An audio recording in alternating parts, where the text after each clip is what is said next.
Have you ever looked around and wondered, why does no one else seem to care about the deeper questions? Why do small talk, fake smiles, and surface-level living feel so exhausting? If so, you're not weird. You're not antisocial.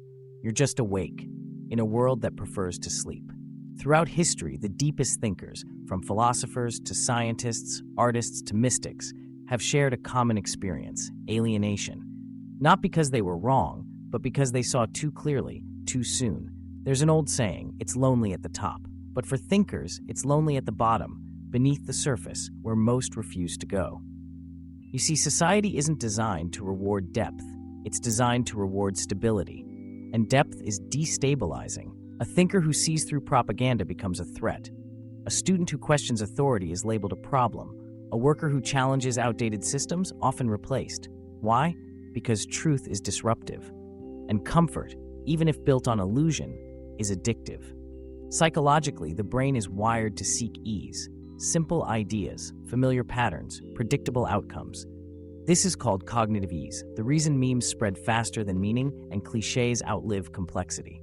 Most people aren't afraid of ideas. They're afraid of the consequences of those ideas.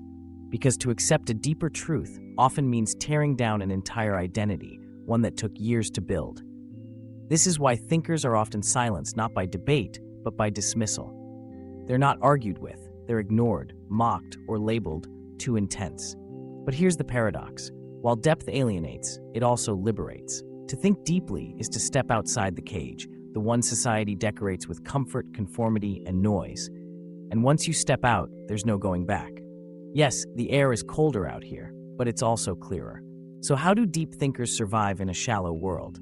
Not by shouting louder, but by choosing carefully. Your ideas aren't meant for everyone, and that's okay. Share your mind with those who listen with theirs. Save your fire for those who won't try to extinguish it. Read widely, write freely, and remember this: you don't need to be understood by the crowd. You need to find your kind, those who speak in questions, not answers, who would rather be alone with truth than surrounded by lies. Deep thinking may isolate you, but it also aligns you with history's great minds, with reality itself, and with the rare few who walk the same quiet road. Call to action. If this resonated with you, share your thoughts below. Have you ever felt disconnected because of how deeply you think? Let's build a community for minds that don't settle. And if you want to keep exploring the wisdom society often avoids, subscribe, because the deeper we go, the clearer it gets.